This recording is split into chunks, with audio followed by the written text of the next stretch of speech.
Good morning all of you. आज हम research mythology theory part की थर्ड लेक्चर की क्लास ले रहे हैं जो कि रिलेटेड है इंपॉर्टेंट क्वेश्चन से। आज का जो हमारा टॉपिक होने वाला है वो है रिसर्च रिपोर्ट। रिसर्च रिपोर्ट क्या है और उसके बाद हम कुछ प्रिकॉशंस पढ़ेंगे जो एक रिसर्चर यूज़ करता है जब वो एक रिसर्च रिपोर्ट को डिज़ाइन करता है। तो एक्सटर्नल के अंदर जो क्वेश्चन पूछा जाता है रिसर्च रिपोर्ट के रिगार्डिंग, उसके अंदर जो क्वेश्चन है वो ये है कि define research report and also explain the precaution researcher should keep in the mind while preparing research report. कि आप रिसर्च रिपोर्ट से क्या समझते हैं और आप एक्सप्लेन करके बताइए कि जो रिसर्चर जो प्रिकॉशन को यूज़ करता है जब वो कोई रिसर्च रिपोर्ट बनाता है। तो इसका आंसर हम इस तरीके से देंगे कि पहले हम बताएंगे कि रिसर्च रिपोर्ट है क्या। तो ये research report forms a channel of communication between the researcher findings given by the researcher on the one hand and the readers of the report on the other hand, and effective communication of research findings to the readers is the basic task of the researcher report। जो research report है एक channel of communication है एक researcher की findings के बीच में, जो कि एक रिसर्चर करता है और बाकी जो रीडर्स होते हैं जो उसको रीड करते हैं। ये एक इफेक्टिव कम्युनिकेशन होता है जहाँ पे रिसर्चर अपनी फाइंडिंग्स को रीडर्स तक पहुँचाता है और ये रिसर्च रिपोर्ट का एक बेसिक टास्क भी होता है। अब हम कुछ पढ़ेंगे कि क्या क्या प्रिकॉशंस यूज किए जाते हैं रिसर्चर के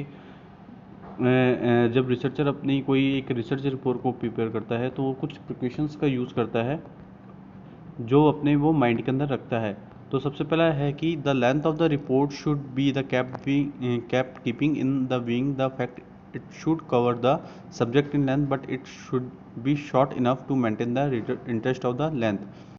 जो सबसे पहला जो प्रिकॉशन वो अपने माइंड में रखता है वो ये है कि रिपोर्ट की जो लेंथ हो वो अपने उसको माइंड में रखता है कि उसके अंदर जितने भी वो रिपोर्ट की जो लेंथ होगी उसके अंदर वो जितने भी फैक्ट्स हैं वो उसके अंदर उसको कवर कर ले, जो मतलब कि जो भी सब्जेक्ट्स के रिगार्डिंग वो रिसर्च कर रहा है उसके रिगार्डिंग वो सारी चीज़ उसके अंदर उसको कवर कर ले। उसके बिहाफ पे वो रिपोर्ट ज़्यादा शॉर्ट होनी चाहिए क्योंकि रीडर्स का उसके बिहाफ पे कोई इंटरेस्ट बनता रहता है और मेंटेन रहता है इंटरेस्ट, क्योंकि अगर ज़्यादा लेंथ की कोई रिपोर्ट होगी तो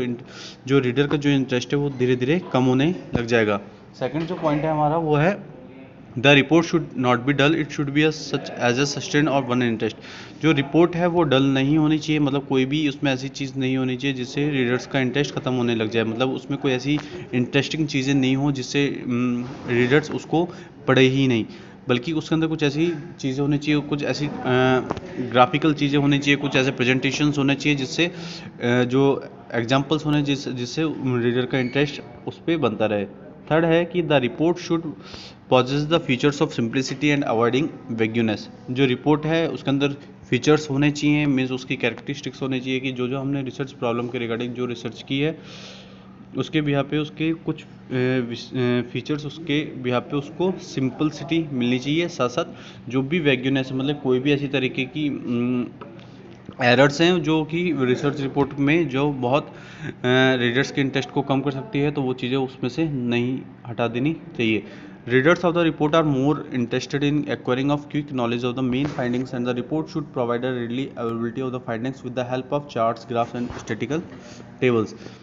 जो रिपोर्ट है वो रीडर्स के इंटरेस्ट के यहाँ पे बनाई जाती है क्योंकि वो रीडर्स की नॉलेज को भी इन्हेंस करती है, उसकी नॉलेज को भी इंक्रीज़ करती है। तो उसकी नॉलेज कब इंक्रीज होती है जब वो किसी पर्टिकुलर रिसर्च के बारे में फाइंडिंग्स को देखता है और वो रिपोर्ट उसको उन सारी रीडिंग्स उस सारी फाइंडिंग्स के बारे में अवेलेबल कराता है एक रिपोर्ट के थ्रू। तो उसके अंदर अगर चार्ट्स और ग्राफ्स और स्टैटिकल टेबल्स होंगे तो वो बहुत इजीली तरीके से उस प्रॉब्लम्स के बारे में समझेगा और उस प्रॉब्लम के रिगार्डिंग वो अपने सॉल्यूशंस और जो भी उसके कंक्लूजन्स हैं वो अपने दे पाएगा। नेक्स्ट पॉइंट है हमारा the content of the report should be well through out keeping in the view the objective of the research problem. जो भी हम कंटेंट रिपोर्ट के अंदर लेंगे वो हम अपनी रिसर्च प्रॉब्लम के ऑब्जेक्टिव के यहाँ पे लेंगे। तो उसके अंदर जो भी हम कंटेंट लेने वाले हैं उससे हम ये देखेंगे कि जो भी रिसर्च प्रॉब्लम का जो भी हमारा ऑब्जेक्टिव है जिसके लिए हम वो रिसर्च कर रहे हैं वो उससे पूरा हो जाए। सिक्स्थ पॉइंट है हमारा कि the grammatical mistake should be avoided and the report should be prepared strictly in accordance with the techniques of composition of report writing such as the use of quotation footnotes proper punctuations and the use of abbreviation in the footnotes etc. हम जब भी कोई research report को design करते हैं या research report बनाते हैं तो उसके अंदर हमें कोई भी तरीके की ग्रामेटिकल मिस्टेक्स नहीं करनी है और उसको स्ट्रिक्टली तरीके से कुछ टेक्निक्स का यूज़ करना है और रिपोर्ट की कंपोजिशन का यूज़ करना है जिससे रिसर्च रिपोर्ट बहुत यूनिक बने। और इसके बिहाफ पे हम ये सकते हैं कि जब भी हम कोई रिसर्च रिपोर्ट राइट करें मतलब लिखें उसमें, तो उसके अंदर हम सबसे ज़्यादा कोटेशंस का यूज़ करें, फुट नोट्स का यूज़ करें, प्रोनाउंसिएशंस हैं उनका यूज़ करें, साथ साथ जो भी एब्रीविएशंस हैं जो कि फुट नोट्स के भी आप पे होती हैं उनका भी यूज़ करें, जिससे जो रिसर्च रिपोर्ट है वो ज़्यादा इंटरेस्टिंग बनेगी और उसका इंटरेस्ट एक रिसर्च रिपोर्ट के बिहाफ पे बनता रहेगा और वो उसके बिहाफ पे वो अपनी जो भी कंक्लूजन है उस पर्टिकुलर रिसर्च के बिहाफ में वो रीडर्स को हेल्प करेगी। सेवंथ जो हमारा पॉइंट है वो है logical analysis should be the very basis of the preparing our research report. जो भी लॉजिकल मीन्स जो भी टेक्निकल डाटा रिलेटेड होता है कोई रिसर्च रिपोर्ट के रिगार्डिंग, वो बहुत अच्छा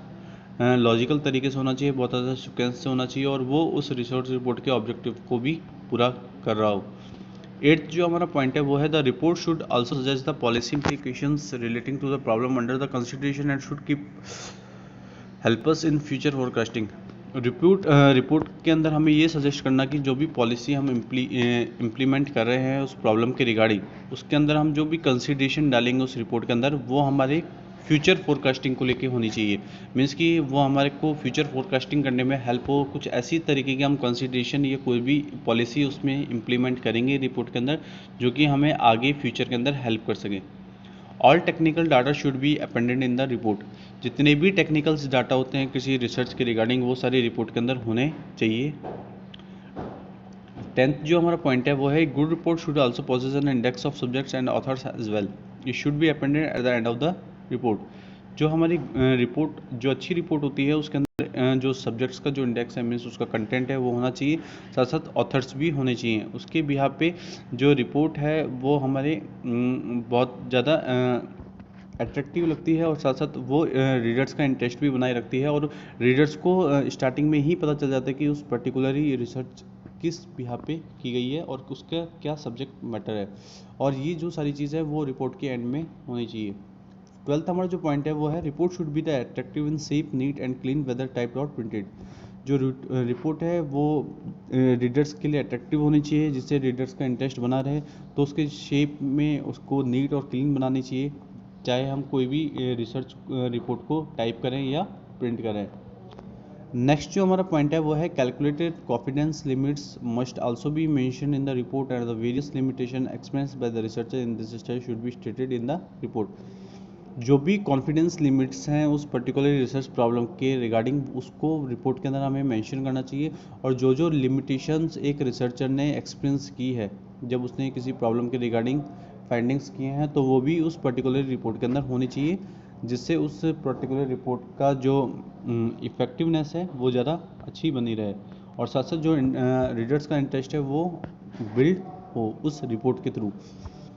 लास्ट हमारा जो पॉइंट है वो है good report should also mention the objective of the study and the nature of the problem, the methods and analysis techniques use, all this things should be given in the form of introduction in the report. एक अच्छी report के लिए हमें study का objective उसमें mention करना चाहिए, उस रिसर्च की क्या प्रॉब्लम का क्या नेचर है और कौन कौन से मेथड्स और एनालिसिस टेक्निक्स हमने यूज़ किए उस रिपोर्ट के अंदर, वो भी सारी रिपोर्ट के अंदर हमें मेंशन करनी होनी चाहिए। ये सारी थिंग्स को देख के हम लोग